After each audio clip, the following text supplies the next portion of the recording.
Conscription Day is always the deadliest. Maybe that's why the sunrise is especially beautiful this morning. Because I know it might be my last. I tighten the straps of my heavy canvas rucksack and trudge up the wide staircase of the stone fortress I call home. My chest heaves with exertion, my lungs burning by the time I reach the stone corridor leading to General Sorrengail's office. This is what 6 months of intense physical training has given me, the ability to barely climb 6 flights of stairs with a 30-pound pack. I'm so effed. The thousands of 20-year-olds waiting outside the gate to enter their chosen quadrant for service are the smallest and strongest in Navarre. Hundreds of them have been preparing for the Riders Quadrant, the chance to become one of the elite, since birth. I had exactly 6 months. The expressionless guards lining the wide hallway at the top of the landing avoid my eyes as I pass. But that's nothing new. Besides, being ignored is the best possible scenario for me. Basgiath War College is known for being kind to, well, anyone. Even those of us whose mothers are in command. Every Navarrian officer, whether they choose to be schooled as healers, scribes, infantry, or riders, is molded within these cruel walls over 3 years, honed into weapons to secure our mountainous borders from the violent invasion attempts of the kingdom of Boromir and their griffin riders.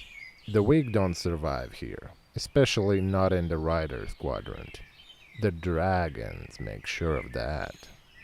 "You're sending her to die!" A familiar voice thunders through the general's thick wooden door as I gasp. There's only one woman on the continent foolish enough to raise her voice to the general, but she's supposed to be on the border with Eastern Wing. Mira. There's a muffled response from the office, and I reach for the door handle. "She doesn't stand a chance," Mira shouts as I force the heavy door open and the weight of the pack shifts forward, nearly taking me down. Dang. The general curses from behind her desk, and I grab on the back of the crimson, upholstered couch to catch my balance. "Damn it, Mom, she can't even handle the rucksack," Mira snaps, rushing to my side. "I'm fine." My cheeks heat with mortification, and I force myself upright. She's been back for 5 minutes, and is already trying to save me. "Because you need saving, you fool." I don't want this. I don't want any part of this Riders Quadrant mess. It's not like I have a death wish. I would have been better off failing at the admission test to Basgiath and going straight to the army with the majority of conscripts. But I can handle my rucksack, and I will handle myself. "Oh, Violet."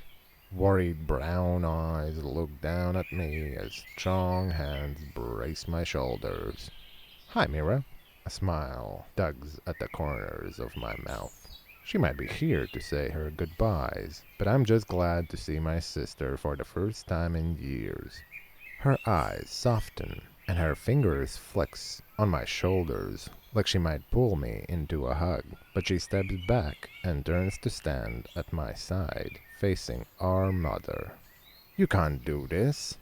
"It's already done," Mom shrugs, the lines of her fitted back uniform rising and falling with emotion. I scoff. So much for the hope of a reprieve. Not that I even should have expected or even hoped for an ounce of mercy from a woman who's been made famous for her lack of it. "Then undo it," Mira cedes. She spent her whole life training to become a scribe. She wasn't raised to be a writer. "Well, she certainly isn't you, is she, Lieutenant Sorrengail?"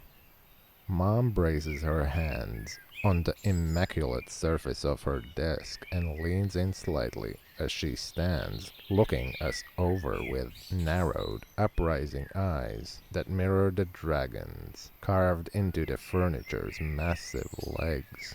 I don't need the prohibited power of mind reading to know exactly what she sees. At 26 years old, Mira's a younger version of her mother. She's tall, with strong, powerful muscles, toned from years of sparring with hundreds of hours spent on the back of their dragon. Her skin practically glows with health, and her golden brown hair is sheared short for combat in the same style as Mom's. But more than looks, she carries the same arrogance, the unwavering conviction that she belongs in the sky. She's a rider through and through. She's everything I'm not. And the disapproving shake of Mom's head says she agrees. I'm too short, too frail. What curves I do have should be muscle, and my treacherous body makes me embarrassingly vulnerable.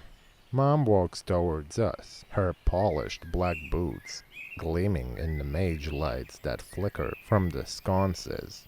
She picks up the end of my long braid, scoffs at a section just above my shoulders, where the brown strands start to lose their warmth of color and slowly fade to a steely, metallic silver by the ends, and then drops it. Pale skin, pale eyes, pale hair. Her gaze siphons every ounce of my confidence down to a marrow in my bones. It's like that fever stole all your coloring along with your strength. Grief flashes through her eyes and her brows furrow. I told him not to keep you in that library. It's not the first time I've heard her curse the sickness that nearly killed her while she was pregnant with me, or the library that made my second home once she'd been stationed here at Basaya as an instructor, and he is a scribe. I love that library, I counter. It's been more than a year since his heart finally failed, and the archives are still the only place that feels like home in this giant fortress. The only place where I still feel my father's presence. Spoken like the daughter of a scribe, Mom says quietly. And I see it. The woman she was while Dad was alive. Softer, kinder, at least for her family. I am the daughter of a scribe. My back screams at me, so I let my pack slip from my shoulders, guiding it to the floor, and take my first full breath since leaving my room. Mom blinks, and that softer woman is gone, leaving only the general. You're the daughter of a rider. You are 20 years old, and today is conscription day. I let you finish your tutoring, but like I told you last spring, I will not watch one of my children enter the Scribe Quadrant, Violet, because scribes are so far beneath riders. I grumble, knowing perfectly well that riders are the top of the social and military hierarchy. It helps that their bonded dragons roast people for fun. Yes, her customary composure slips, and if you dare talk into the tunnel toward the Scribe Quadrant today, I will rip you out by that ridiculous braid and put you on the parapet myself. My stomach turns over. Dad wouldn't want this, Mira argues, color flushing up her neck. I loved your father, but he's dead, Mom says as if giving the weather report. I doubt he wants much these days. I suck in a breath, but keep my mouth shut. Arguing will get me nowhere. She's never listened to a damn thing I've had to say before, and today is no different. Sending Violet into Riders Quadrant in tournament is tantamount to a death sentence. Guess Mira isn't done arguing. Mira's never done arguing with Mom, and the frustrating thing about it is that Mom has always respected her for it. Double standard for the win. She's not strong enough, Mom. She's already broken her arm this year.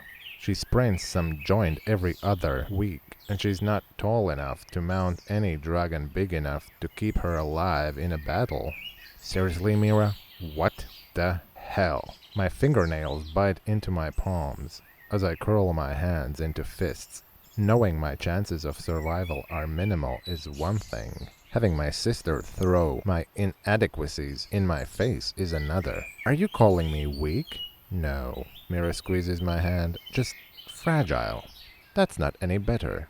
Dragons don't bond fragile, woman. They incinerate them.